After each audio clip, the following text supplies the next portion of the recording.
Whether it's cars, comics, video games, or violins, there's a little geek in all of us. It's time to give your geek a voice. It's time for Geek Therapy. Here's your host, Johnny Hamburger. Welcome to Geek Therapy Radio. I'm your mental curator, as always, Johnny Hamburger. Thank you for tuning in. Like I said, your mental curator this evening, this afternoon, this morning, whenever you're listening to the show. If you're listening to the broadcast at 12:06 a.m. Sunday right here on KPRC 950, thank you, because that's when the voices sound the sexiest on the radio. But if you're listening to the podcast in the morning or when you're taking a shower or whatever, bring me in the shower with you. You know I'm not opposed to that. I have the specialist, he is I guess you can call him a specialist. Anyways, the specialist of guests, Colin. May I use your last name, Colin? Is that okay? Or no? You can just call me Colin. I got Colin from This Does Not Compute on YouTube. I'm saying that right. This Does Not Compute, correct? That is correct. Yeah, This Does Not Compute on YouTube. He also has a podcast. Do you still call it This Does Not Commute? When I'm in the car, yeah. I haven't done that in a while. That's the first time I saw that, I was like, because the first time I saw the title, I was like, This Does Not Compute podcast, and then I realized that doesn't say compute. That's cleverly labeled commute, and he's in the car. And you would be surprised, or perhaps not surprised, at how frequently I get comments from people saying that I spelled compute wrong on those episodes, not understanding. You put two M's in there. It's supposed to be what a it P. means. Yeah. So let me just tell you how I kind of stumbled on Colin's YouTube. It was probably suggested, actually, because of all the technical things I follow on YouTube. And I think what it was is, I'll hold it up to my camera. Colin, I know you can't see this currently, but you know what I'm talking about. I modded a little bit. I modded my Game Boy Color. So I was going on YouTube looking at Game Boy mods. And of course, Colin comes up. This Does Not Compute comes up because, Colin, you do some wizardry with your Game Boys. How did you get into that? Oh, I sure try. I've always been into modding in one way or another. Mm-hmm. It kind of all started back in, I don't know, maybe high school, early college. One of the first memories I have was helping a friend get a mod chip installed in a PS2. Oh, yeah? I made an absolute mess of it. I am not ashamed to admit that I was a bit too big for my britches on that one. Right. But, life kind of takes over, and I didn't really keep up with the modding scene so much for a while. But then, kind of 2012, 2013, that time frame, I realized that YouTube is good for more than just videos of people like falling down or getting kicked in the nuts and stuff like that. That there's actual like real good educational, entertaining content out there. Right. It's still great for the other stuff, but like if you actually, don't know how to change the oil in your car, YouTube is amazing for that stuff. Yeah, and I mean, to be fair, fail videos are a huge segment on there still, but oh yeah, I kind of started falling back into the whole retro gaming thing. I guess I had my own little bit of nostalgia for wanting to play some of those games again, so I dug my own consoles out of storage, mm-hmm. and then I started thinking about, what about all those consoles that I never got to play when I was a kid? Yeah. One of the stories that I've told was I originally wanted a Super NES. Mm-hmm. And long story short, my parents got me a Sega Genesis instead. It's all Nintendo. See, because to parents, it's all Nintendo.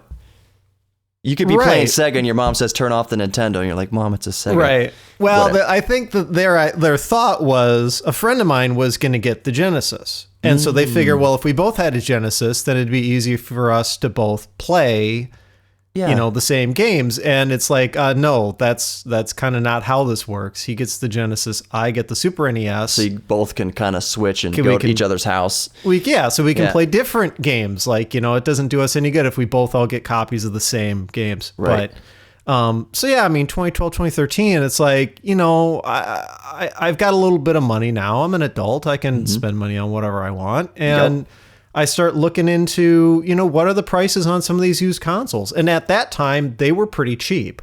Yeah. You could pick up a good condition Super NES for like $30. Right. Good luck doing that today. Nope. But, back then it's like, screw it. I'm going to start collecting some of these consoles that I never had. Yeah. And watching some of the YouTube videos about, restoring some of them. They weren't always in the best shape, or modding some of them to do stuff they couldn't do it before. Out of region. Yeah, what I had found was a lot of the videos were really, really good in terms of technical information or explaining what you needed to do, but the overall quality of the video just wasn't quite there. Right. Right? Like, it was super shaky cam. They shot it at midnight with no lights on. Yep.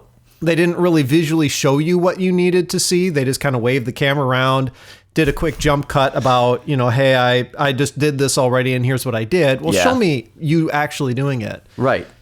And I just kind of figured, what the heck? It's free. I'll try doing one of these. I'll try putting a couple episodes together. So the first big video I ever did was swapping out the screen on an original Game Boy Advance. Yep. With a backlit one. Yeah. The 101. Did you... Now, Yep. I need to ask because... Well, I'm just going to ask. Just be ready. All right. The 101 screen, did you get that from a broken 101? Or did you destroy a working... No. I will say this over and over again. I have never scavenged parts from rare consoles, and I will not do that. Good on you. I have purchased 2 101 screens for different projects. Both of them were purchased as new old stock. Right. Good. The first one from that original GBA video was, I think, some kind of reproduction unit or maybe a new old stock. In 2014 or so, you could find replacement 101 screens. And I don't know if they were necessarily like legit, from back when Nintendo was making 101s and somebody just found a huge box of them in a warehouse or what. Right. But you could find them. And they were like $50-$60 for the part. There was the one that I bought for that particular mod was just some guy in China who had a bunch of them. And I had read on forums, about doing that mod. Just email this guy. And it sounds like super sketchy, right? Man. It's like, hey, just email this guy with a yahoo.com address. Yeah. And tell him you want to buy one, and he'll tell you how much to PayPal him. I was going to say, PayPal a random Chinese guy. Right. X amount of dollars. But you know what? To his credit, and I wish I could remember the guy's name, but... Bobby? He totally came through. Yeah, I'm sure it was something like that. Actually, it might have been Johnny. I don't know. But he... Might have been me. Yeah. It was you after all. But, I mean, to his credit, he shipped out what I ordered. In a timely manner, no complaints. Timely from China?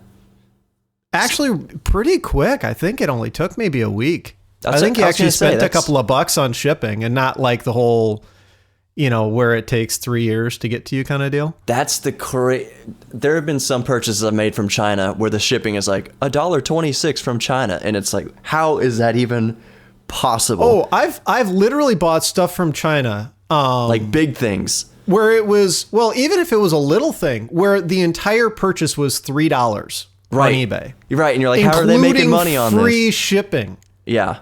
How? Yeah, exactly. How are they doing that? I have no idea. Exactly. Right. Yeah. Order a little, I call it an ambigulator for the headphones to go from the 1/4" to 1/8 jack. Yep. And the ambigulator is like, I needed one of those for 50 cents, free shipping from China. It's like, there's no way. Yeah. Somebody's not eating tonight because that ambigulator, like the shipping alone, it's going to cost them like $3 to get it here. And I bought it for 50 cents free shipping. And what's really crazy is you think about if you ever needed to send something in the opposite direction, minimum like $25. Oh yeah. Right. Oh yeah. Okay, this is on subject. And you'll appreciate this. A while back, maybe couple years ago, it was probably one of the most exciting purchases I ever made on eBay. And it goes back to what you were saying as we buy these retro systems for retro gaming because it's all these things we wanted as a kid but couldn't have. Right. Or couldn't afford or whatever. So I I always heard rumors back in the day of a Game Boy with a backlight, and it's called the Game Boy Light.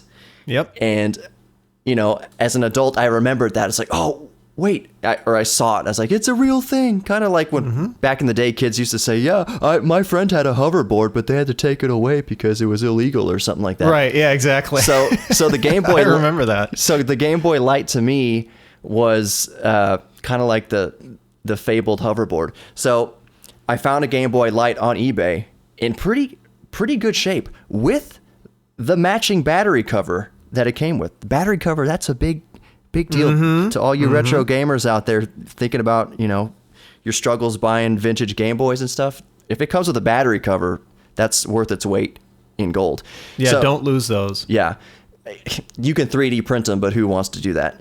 Anyways, I found a Game Boy Light for, I think it was $90 in Japan with its battery, with the original battery cover, and it had a few little scuffs on it. And the screen was all right. I mean the screen cover, the plastic cover, right. which I had since replaced with glass, because I'm sure Colin will tell you the same thing, listeners. If you want to buy an old Game Boy, get a glass screen cover. It makes all the difference in the world. It's amazing what we've got available to us now in terms of parts for all this stuff. And it's stuff that I don't think could otherwise have existed, 10, 15 years ago. Right. Or at least not been able to be produced at the relatively cheap prices we can get it now. I mean, I remember, hearing about people doing backlight mods. Yeah. On various things, even in the late 90s. The first one that I remember reading about was actually putting a backlight on like your graphing calculator. TI-83. And this was in on your TI-83 or whatever. Like in 97 or 98. I mean, people were doing that, but sorcery. It didn't. You'd have to find all the parts yourself. There was no go to a website, buy a part for $10 and slap it in. It was, you need to find the right kind of plastic for the backlight. You need to find the right kind of LEDs. You need to carve out all this space. You have to build this little circuit. You've got to do all this stuff. And you were completely on your own. Right. With nothing other than a guide to help you. Nowadays, it's like you can buy really high quality replacement housings. You can buy all of these mod parts, replacement batteries and whole displays and buttons and just everything. And it's all pretty reasonably priced. Right. And the last thing I'll say for this segment before we go into the next segment is, so what you're saying, back in the day, all these parts weren't so available. Back in the day, you could... 20 years ago, you could go into a magical place called Radio Shack and find 99% of what you needed probably to do these mods, because they had the capacitors, they had resistors, they had potentiometers, they had all that stuff at Radio Shack. Which, I mean, it's easier to get stuff now on eBay. You can just, people make these kits, these pre-made kits to do these backlight mods. But back in the day, if you found some wizard in your city who could find these parts at a Radio Shack. I miss Radio Shack. How many times? In some ways I do, and in some ways I don't. Radio Shack always felt kind of like a pit. You know what I mean? Like that. I don't think I've ever been in a store that seemed like it was well kept or clean or organized. Yeah. And I always hated, like, you'd buy like a pack of batteries or something really stupid. Expensive. And it'd be like, you have to sign your life away, give me your name and address and all that garbage. Yeah. And it's just, I don't know. I mean, yeah, there are some parts of Radio Shack that I miss, like the components. Yeah. There's all the parts, and it wasn't just electrical components. I mean, they had kits for like building your own speakers and stuff. It was right. It was really cool, but at the same time, and the RC cars. Let's not forget about the RC cars. Yes. I would always go in there and just stare at the RC cars because I wanted all of them. Yeah. But at the same time, they eventually just kind of turned into like the cell phone store. Right. Yeah. Verizon or whatever just it was. Rebranded other crap, and it's just, I don't know, man. Yeah. Well, on that note, we'll end this segment here. But Colin, will you join me for at least another segment? Is that cool? Absolutely. Awesome. All right. We'll be right back with more Geek Therapy Radio. By the way, Geek Therapy Radio on YouTube. Go subscribe. Geek Therapy Radio on Instagram. Geek Therapy Radio on Facebook. all that good stuff. Colin, do a plug real quick in case somebody changes the channel after this. Yeah, I'm just at youtube.com/thisdoesnotcompute. You don't got an Instagram or anything? Yeah, it's all at thisdoesnotcomp, Instagram and Twitter. Easy breezy. All right, well, with that, we'll be right back. Colin is going to join us again for at least another segment of Geek Therapy Radio, so do not change that dial. Stick around. We will be right back.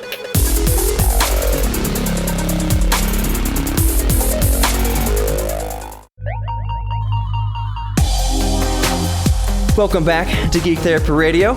Still Johnny Hamburger, still your mental curator. Thank you for joining me. Hope you're enjoying the episode so far. I think it's one of the best ever since I got Colin on here from This Does Not Compute on YouTube. Once again, This Does Not Compute.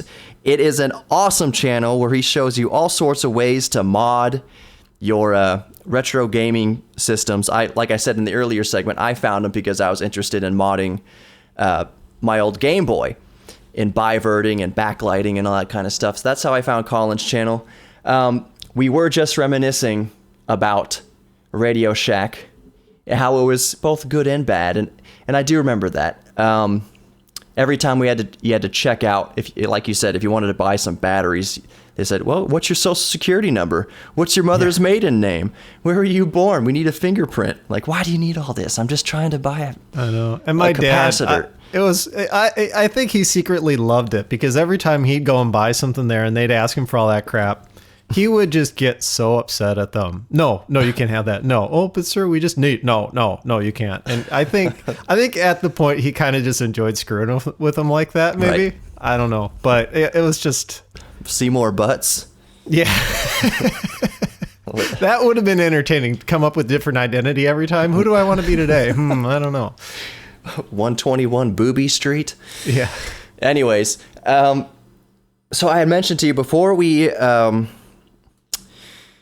started with the show, before we started recording today, I said, you were asking me, what do you want to talk about? And I was like, oh, this is just going to be free flowing, but there is something that I do actually, one topic I want to be sure to get to, Colin, and that is your thoughts, as well as, of course, my thoughts, because this is my show.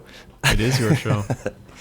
But, the more talking you do, the easier my job is. People worry about when I have guests on, they say, am I talking too much? I don't want to, take up too much of your show. I'm like, no, you talking makes it easier for me. I can just sit back and listen and you do my job for me. But the topic... That's what makes my podcast so hard because I do it as a single. So I don't get that luxury. See, okay, 90% of the time I am going by myself. And one of the reasons why I do my show by myself most of the time right now, especially early on, is because I'm trying to get used to talking for, let's say, at least 15 minutes at a time. Because the biggest thing, I'm sure you realized this when you thought you wanted to start doing podcast, is how am I going to talk for that long nonstop and keep it interesting?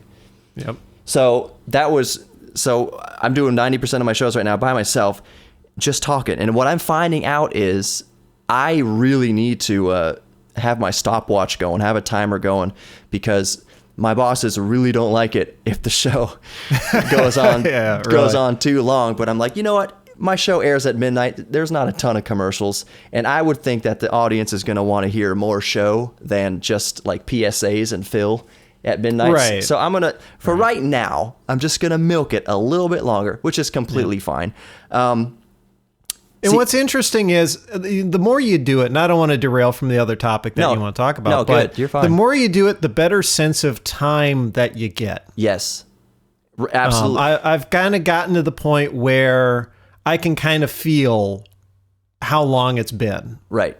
And whether I need to, start kind of hurrying up and get to the conclusion or whatever, or if I can let myself kind of derail for a little bit and talk about something kind of tangentially related, but not necessarily, directly on topic.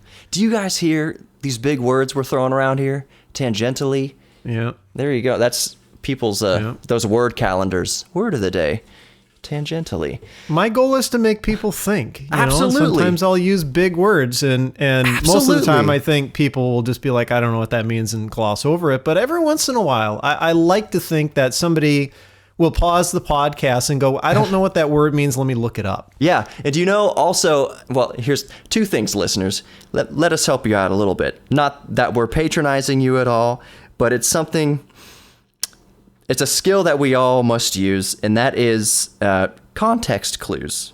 Tangentially, you might use context clues to figure out that means, like, you know, something having to do with the vein of conversation. Maybe that wasn't the best description of tangentially, but close enough. You know what everyone knows what tangent is. Anyways, oh gosh, I know what I was going to talk about, but there's something in that vein that I wanted to. You want to talk tangentially now? I wanted to talk tangentially. No, see, my show from the get-go has been all about, two things. One, making people think. As I've said many times on my show, I am not an expert in any one subject. If I am an expert in any one subject, it would be like audio production and like radio and stuff like that. I went to recording school and all that. I can put together a rock and roll album for anybody. I know how to do that, compression, EQ, like the whole bit, mixing, mastering. I know all that stuff. But for instance, I'm talking to Colin about modding old Game Boys. That is not something that is necessarily in my wheelhouse. I can mod. I am decent with a soldering iron, and I do enjoy tinkering, but you do some mods. Like, did you put a 101 screen in a Game Boy Color recently? Yeah. I can't do that. I'm not even going to try that. I can't do that. Yeah, and if you ask half of the people who commented on that video, they said I can't do it either. Yeah, that's no way. That was a very, I would say, controversial video. Mm-hmm. So to back up a little bit, I guess to let everyone know, the Game Boy Color, with the way its screen operates, you can't install a backlight in it like Correct. You can with, say, the original Game Boy or the Game Boy Pocket. Right. There is just no way to disassemble the stock screen in a Color and put a backlight behind it, just because of the way that screen was designed. Right. Yet there are still just legions of Game Boy Color fans who would love to have a backlit screen on that console, and don't want to have to do something like go out and buy a Game Boy Advance SP and play the games on that. They just really like that original form factor.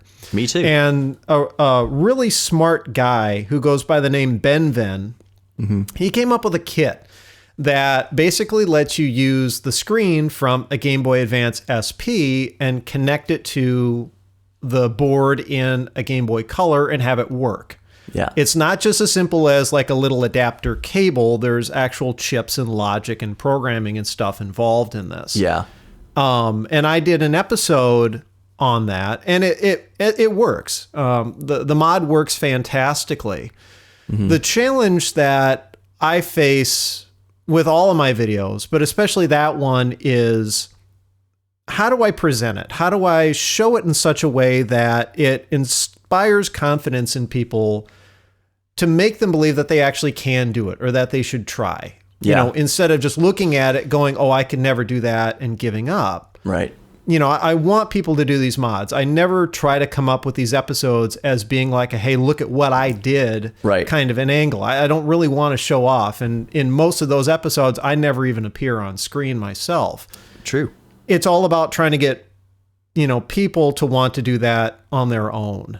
And I will. And that episode, I went at it from the angle of, what would you face if you were to do this on your own and maybe you don't have a ton of modding experience? Because that's another thing that I've learned, at least from all the comments on my videos, is the majority of people, they just don't have a ton of experience doing this kind of stuff. Right.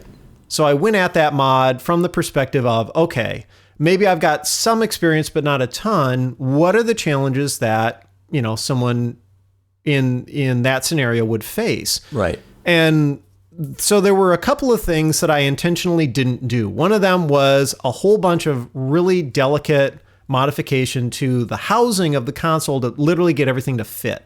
Yeah.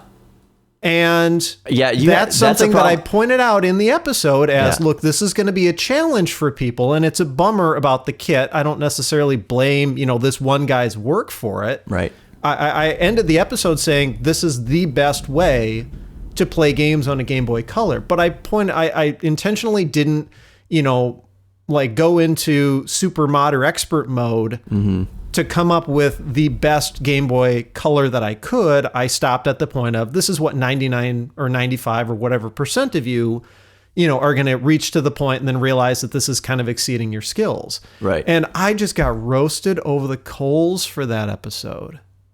I'm at the point where I'm not even willing to go look at certain subreddits anymore because they murdered me so bad. And even to the point where I'll upload a new episode that's even something related to Game Boys, and someone will post that over in one of the subreddits. Right. And even though some people will be like, hey, this was a great video, this is a cool mod or whatever, inevitably the conversation about that backlit Game Boy Color video will come up and it'll just derail into this, oh, he's a sellout, he doesn't know what he's doing, blah, blah, blah, whatever kind of conversation. Why? Just because people took that one video out of context. Of course. It's really frustrating, and it's one of the challenges really to being a YouTuber is, everyone's always talking about how just the comments on YouTube are just crap. And I did a whole show. I didn't do a show. I did a YouTube video about, not to derail you too much, but I did one on,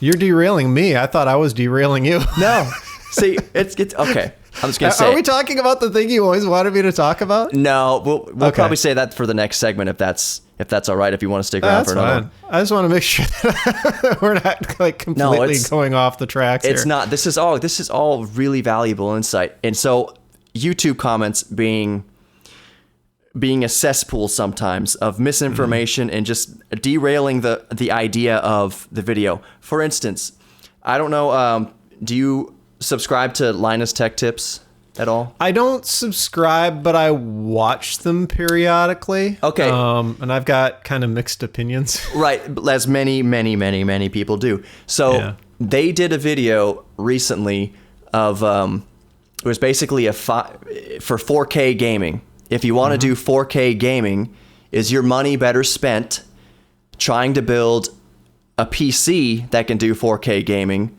or just going out and buying the Xbox One X that can game at 4K? Blah, blah, blah. The conclusion of the video was basically that if you have $500 to spend on 4K gaming, the Xbox One X is a better value than trying to build a PC that can game at 4K for $500, which makes sense because 4K is hard to do, especially a budget of $500 to build a PC from scratch that can game at 4K is a very tall order. So they basically said it's a really cool development that a console is actually more powerful at 4K gaming and content, consuming 4K content than an equally priced PC. That hasn't happened for years. It's usually been the other way around. The PC at the equivalent price of a console is going to be better and more powerful than the console. That has always been the way it's been, at least for the last decade or so. So the fact that they came to the conclusion that spending $500 on an Xbox One X is better than spending $500 on a PC for 4K gaming blew people. The comment section just I can imagine rake them over the fire. The PC master race got so pissed at that.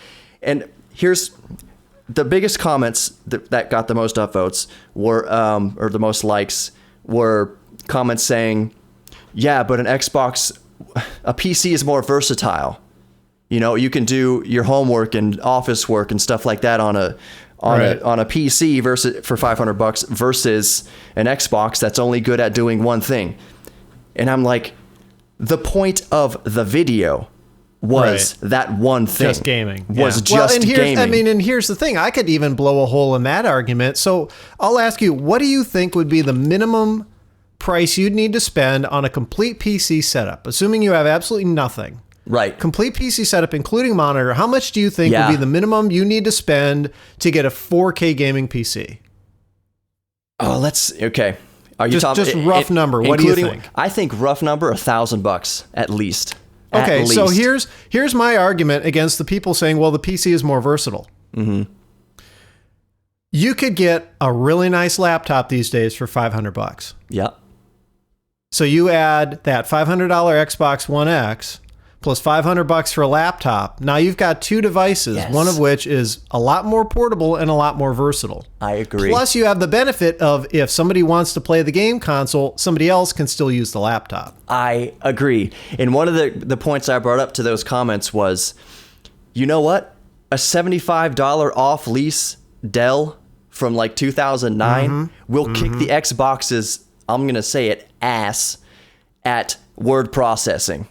So if you're spending $500, like get a $400 PS4 and then a $100 laptop, boom, bam, you spend $500 and you've got all the versatility in the universe for both gaming and office work. Like, Right. And that also speaks to something that I think a lot of the hardcore gamers don't remember or realize is that the bulk of people who play video games these days are just casual gamers. Yeah. They're ordinary people. They are not the diehards. They are not people who would know how to put a PC together. Right. They're not people who are necessarily going to be up to date on all the latest and greatest information. They're the kind of people who get home from work, they're tired, they want to crack open a beer and flop down on the couch and play games for an hour or two. And they don't want to deal with the crap of, oh, I need new video card drivers, or oh, I need to do all this and tweak all this crap and my computer's overheating and all this stuff. They don't want to do that. And so it's kind of frustrating because that's actually, like, as content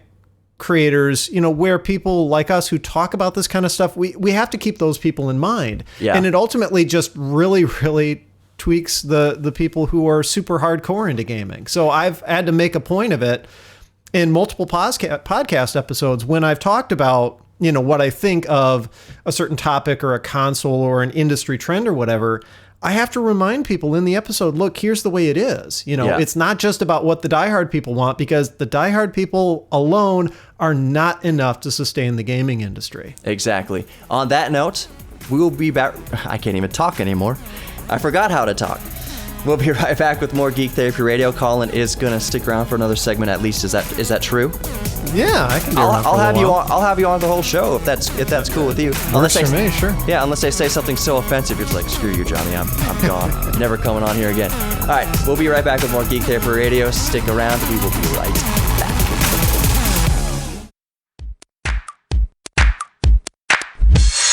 Welcome back to Geek Therapy Radio, and probably one of the best shows I've ever done. And I'm going to say it to Colin's face right here in the camera, because you're here. The best show I've ever done of Geek Therapy Radio. You flatter me. Oh.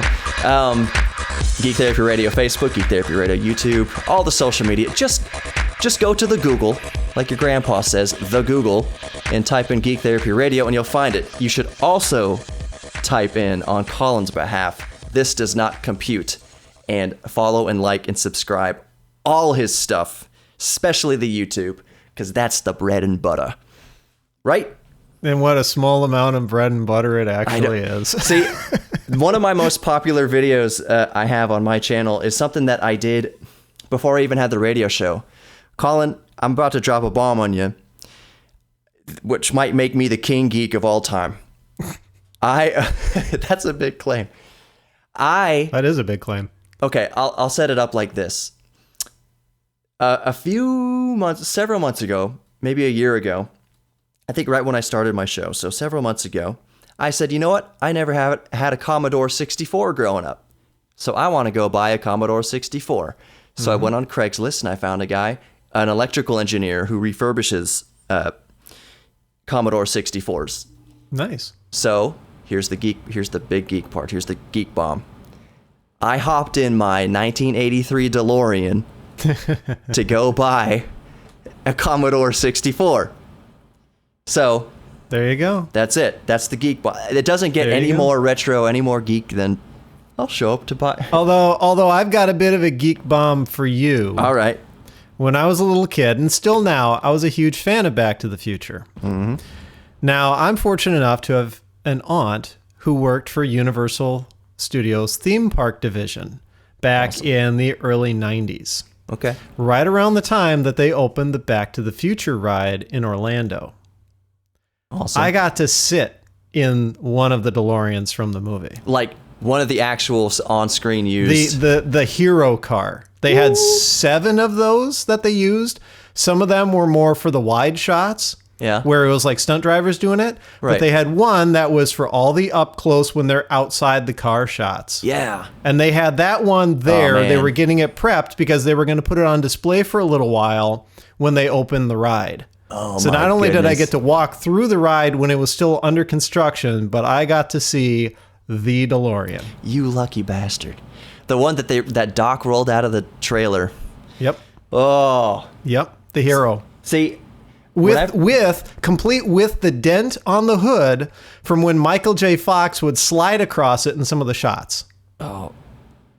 See, you're just my brain is just like it's tearing asunder right now. Because that's Geek Wars have begun. Yeah, that's okay. We should invite your viewers to try and top us with geekiness. All I was gonna say is that one of my most popular videos is the tour of my DeLorean, where I did it in such a way. Dude, I'd believe it. Yeah, see. Here's the thing: there's plenty of DeLorean videos on YouTube, of course. But the way I did mine was, I said, "Here's an up close and personal tour of a DeLorean as a car that's been used for 35 years. Not a museum show queen, not some dusty barn find." But one that was purchased originally in 1984. It's an 83 DeLorean, but it was bought in 84, and has been run and used as a car. I used to deliver pizza in it for a couple years in high school. That'd be a sight. Dude, I had to... Okay, Wow. so to finish the video... Because to be honest, I think I've seen, other than the actual Back to the Future vehicle, I think in real life, I've seen DeLoreans out in public maybe 3 or 4 times. Yeah. In my whole life. Right. They're not a common sight to see. Actually, the first one I saw in real life is the one I bought. Like, that's how rare it was. So anyways, the video was just up close and personal of an actual, DeLorean, a used DeLorean, one that has not been refurbished. Anyways. The one thing I wanted to make sure that we got to before we just go like ultimate clash of geeking out of who's the bigger geek. Yeah, right. So the NES Classic, we all know about that. SNES Classic, we all know about that. Hold on 1 second. I'm getting derailed again. Real quick. Our friends across the pond, especially in Europe and in England, and I don't think English like to be called Europeans. I think they'd like to... maybe not so much anymore, but... Not because of Brexit, but because just like we are England. The sun never sets on England. We are not European. Anyways, they call it the NES and the SNES. I never called it that. I said NES and SNES. Was that? Yeah, I never heard any of my friends saying that either. No, I've heard it more in recent years, even from American YouTubers. So if somebody says it, I know what they're saying. Right. If somebody random, hey, did you see that NES game? I know what that is. But yeah, like when I was a kid, no way. It was always NES or Super. Actually, when I was a kid, it was just Nintendo. Right. Okay. Do you have a Nintendo? And it didn't really matter which one you had. It was just, do you have a Nintendo? Right. Same thing with a Sega. Do you have a Sega? Yeah, I've got a Sega. Right. Sega does what Nintendo don't. Okay, so we know the classic NES, classic Super NES. I've heard rumblings on the internet, and to which I would agree with to a certain point, of people wanting a classic Game Boy. Mm-hmm. And now I'll ask what you think about it, but my initial thoughts are twofold. One, that would be awesome. Mm-hmm. Sure. I would absolutely buy a Game Boy Classic, if nothing but to collect it. Now, to me, the Game Boy Classic would have to, let's face it, our phones do everything, and there's lots of competition for space in our pockets. Mm-hmm. So how can you justify buying a Game Boy Classic that you have, fit in your pocket and carry around with you, even though you got your wallet in there and your phone, and like, they would have to make it in a form factor that is just slightly, I think it would be cool if they sold it for like $30 and it was, or I don't know, 50, but whatever the price, but it was the size and maybe slightly thicker than a credit card. That way it can fit in the pocket with you. I haven't heard of that. I haven't heard that idea yet. That's a curious one. Because there's I don't know if you see. Well, I'm blanking out on what company does it. There's this it's like a 4-bit credit card sized. It's like an Arduino something. Okay. That it's just black and white. Pixels are just black and white. It's like I'm trying to remember the name on that one. Yeah. But it holds like one game at a time, and it's about the thickness of a couple credit cards, and it fits super easy in your pocket. It has a D-pad and 2 buttons, and the form factor looks very interesting. The screen is, I don't know, 1.5 inches or whatever. I was like, if Nintendo could do something like that, to where it wouldn't take up much real estate in the pocket, and they could fit, I don't care, 30 games on it, on the system on chip or whatever. If they could do it in a form factor like that for like under $50, I think it would be a hit. I think it would win. Here's some of the flip side of my argument, though. Here's the devil's advocate. If you want a classic Game Boy, just buy a Game Boy, because they're still relatively cheap, and I'm not necessarily endorsing. I'll just say multi-carts. Right. That's all I'm gonna say. For a reasonable price, you could, emulate all the Game Boy games in some sort of way. But I don't even care about emulation. I like emulation. But if Nintendo sold a Game Boy Classic in that form factor that works, I'd be all over it. What do you think? I'm with you on some of that, and not so much on others. The proposed Game Boy Classic, that's actually a topic that I've covered in one of my own podcasts, and a lot of it's based on comments that I've gotten on some of my YouTube videos, specifically ones where I talk about like the NES Classic, Super NES Classic. I think if Nintendo were to continue on with making more of those classic consoles, they'd probably just continue on with the home console line. So the next one would be the N64. Right. Which some people have tried to argue that, N64 emulation these days is so crap that there's no way, Nintendo would do it. And I'm sitting here thinking, look, Nintendo made the original N64. Right. If there's any company that could do a good emulator for it, it would be Nintendo. Or worst case, they would just have access to all of the code for the original games that they would bundle and recompile it for something that it would work on. Exactly. But I can tell you, I agree, there would be a lot more excitement from fans of these classic consoles if they did a Game Boy. I wouldn't necessarily do the small credit card kind of thing, though. I don't think the form factor would necessarily matter. I think they would want to basically emulate the same size as whatever original Game Boy they decide to go with. The brick from 1989. Well, there's kind of some debate about that. I think it'd be Game Boy Color. I think the one that would make the most sense in terms of like being true to what the original console was like would be, the Game Boy Color. Because no matter what, you'd want to put a modern screen in it, right? Right. People would not accept the old green, reflective only screen. No way. So if you go with the Game Boy Color, the Color came with a color screen, and it wouldn't really be much of a stretch to switch that out for a backlit one.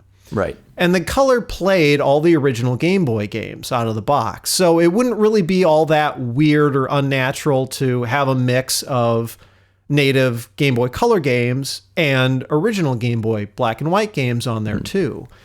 But at the same time, kind of like what we were talking about before, the people who are mostly supporting the gaming market are just casual gamers. They're not necessarily the diehards. Right. And Nintendo even admitted this themselves when they came out with the NES Classic, was they targeted that system at the casual gamers, or even the people in their like late 20s, early 30s who had completely fallen out of gaming, but remembered it from when they were kids. And the idea would be that they would see this thing sitting on the store shelf and they'd look at it and go, hey, I remember that. And then they'd look at a price tag being one that they could afford, and they'd pick up the box and see, oh, there's a ton of games on here. And they'd throw it in the cart as an impulse buy. Yeah. And that's kind of the exact same thing that they did with the Super NES Classic, and I think they would have to do the same thing with the Game Boy. Yeah. So as weird as it would be, I think the one that makes the most sense from a marketing perspective would actually be, the DMG, the original Game Boy. Right. And then it would just be a matter of them trying to figure out, do they only go original Game Boy games and just do like a black and white screen in that console? Or do they say, you know what, this is the classic Game Boy, put a color screen in it, and then throw maybe some Game Boy Color games on there as well? Right, maybe which would be kind of weird. I mean, it would be weird to be playing, like some of the color Pokemon titles on a DMG with a color screen. Yeah. But just that visual appeal of it looking like the original Game Boy that you remember hauling to school every day when you were in 4th grade or whatever. Right. That would be the marketing angle. See, with the Game Boy Color, remember you could hold select and down or whatever. You could put it to grayscale. So maybe if they put it in that, if you want to have, they could put it in that green scale. They could emulate the look of that milky, disgusting green algae.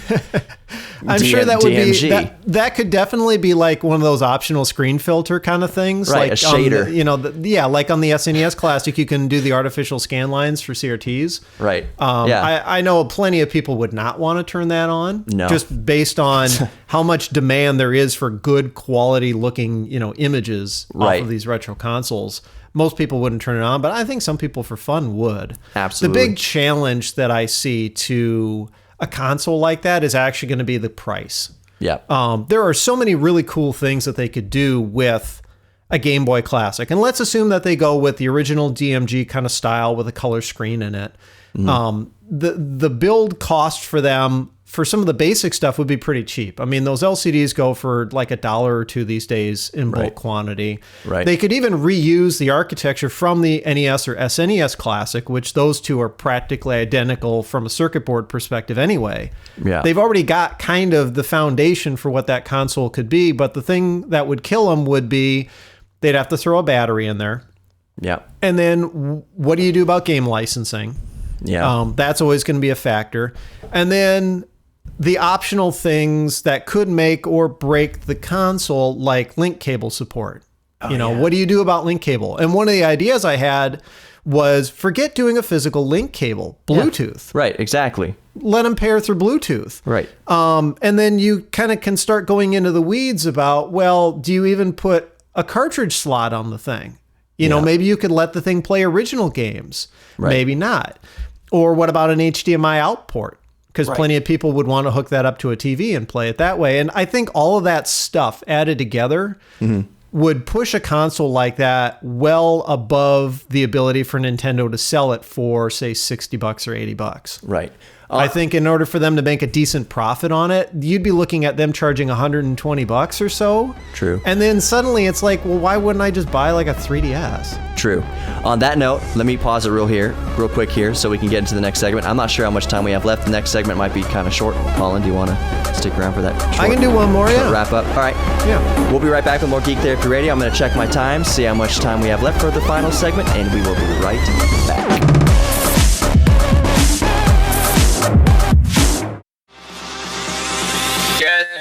Welcome back to Geek Therapy Radio. This is going to be a quick final segment. I've got Colin here from This Does Not Compute on YouTube. That is, This Does Not Compute on YouTube. So, go follow the channel. Go subscribe to the channel. And while you're at it, subscribe to my channel too. That way everyone lives and we can all hug each other and have a happy, lovey-dovey, kumbaya geek time. What else did I want to talk about in 5 minutes, Colin? Here's the reverse problem of having a short amount of time. It's like, okay, what do I want to hit real quick? And what do we got 3 minutes for? Do you work on anything else other than retro gaming? Yeah, actually, I've been trying to branch out a little bit more, at least on my channel. I do talk about content creation here and there. There's not a whole lot of uptake. Yeah. Except for a couple of lucky videos that I did. Right. But that's a relatively limited audience anyway. But I've also been trying to get kind of more into retro computing and retro tech in general. Yeah. I've done a few retrospectives on, machines from kind of the late 90s. Notable machines that were maybe a little bit weird or a little bit different, and why they fit in and how they shaped computing today. I saw a video you posted recently. the experience, the 90s experience at computer stores or 90s computer stores experience. Man, that brought back Circuit City. Going to Circuit City. Dude, I remember going into even like Office Depot and Office Max. When not just Palm Pilots, but Palm PCs, like palm-sized PCs, the clamshell PCs with a super letterboxed screen. But they were color and it was Windows CE, and that just that blew my mind. I had a Windows CE device. I had a what was it? A compact. It was called the iPac. Yep, I've heard of those. Yeah, that was the coolest thing in the world. Here's the thing, though, Colin. I'm 34. Are you around the same? Yeah, I'm around the same age. Yeah. Okay, all right. So I remember carrying around a Palm Pilot and or this iPac Pocket PC. It was a PDA. This was back in 97, 96, 97, and I was made fun of so much for having this thing. Like, you're such a geek. What even is that thing? And teachers are like, you can't. Are you using that to cheat or whatever? I was like, no, I'm just typing notes. It's a Palm Pilot. Da da da. And I told the kids in my class, I was like, you just watch. Like, in less than 10 years, you all are gonna have this. You will be the outcast if you don't have a device in your pocket with a screen on it. So. Here we are, 2017, almost 2018. Everyone has their face buried in a smartphone. That's what it's all come to. I even thought back then as a 13-year-old kid or whatever, I was like, we have cell phones, basically. We have these Palm Pilots, basically. It's just a matter of time before they merge the two together, and it's just one thing, and everybody has it. So I told you so. And the interesting thing, perhaps the most interesting thing about tech in the last 20 years is that it has finally become socially acceptable to be a nerd. Absolutely. Why do you think I started a show called Geek Therapy? It's almost celebrated now. Yeah. Because they realize that nerds can make money. Like, nerds make the decent money. Like, back in the late 90s, everyone's like, oh, you're a nerd. You know, you're going to work in computers for the rest of your life. And it's like, well, I am working in computers and I'm probably going to be working in computers for the rest of my life, but it beats flipping burgers, and stocking boxes and stuff like that. So it's become its own, it's completely flipped. It's done a complete 180 where not only is it totally acceptable to declare yourself a geek or a nerd and have everyone be, oh, okay, cool, whatever, what are you into? Yeah. But actually start to find some common threads with so-called normal people too, right? Yes. Maybe, you're a nerd. Yeah. What do you think about this one video game or whatever that I've been hearing about? That's a perfect... You can hold a normal conversation, if you're a geek now, instead of always like feeling like you're talking over everybody's heads because they don't understand what you're talking about. Right. That's a perfect segue into the end of the show, because the mission statement on my show, which I emailed to you, was that we're all geeks about something. So even if someone's driving around, I always draw this analogy. If some guy's listening to this show right now and he's driving around in his vintage 1965 Mustang, he's like, I'm a big macho man. I'm into muscle cars. I'm not a geek. Well, yeah, you are. You're a geek and you're a nerd about vintage cars, which is cool. Come listen to the show, because I sometimes talk about vintage cars on there, because it's all something to tinker with. It's all something to geek out about. Colin, plug your stuff real quick. Yeah, so I'm at thisdoesnotcomp on Twitter and Instagram, and on YouTube, it's just youtube.com/thisdoesnotcompute. Colin, this was a blast. I hope you'll come on my show at, some other time. Is that all right? Yeah, you bet. Totally. Semi-regularly? Yeah. Colin, thank you very much. Geeks, be good to each other. We are all geeks about something. Nurture your geek thing. Nurture your friend's geek thing. Nurture a stranger's geek thing. That wasn't sexual. I'm just saying. There's so much divisiveness in our society today. One common thread we have is that we are all geeks about something, no matter what you're into. So just spend 5 minutes this week, 10 minutes this week on your geek thing. If you were super into Legos as a kid, but for some reason life got in the way, adulthood got in the way of playing with Legos, you're a grown-ass man or woman, go buy some Legos, play with Legos for 5 to 10 minutes this week. Engage that part of your brain and be good to each other. Colin, thank you so much for being on. No, thank you. And geeks, that's going to wrap it up for Geek Therapy Radio this week. All the social media. Don't even have time to plug it. Geek Therapy Radio. Just Google it. Just do the googly on it. And join me next week for more Geek Therapy Radio. And remember that geeks are sexy.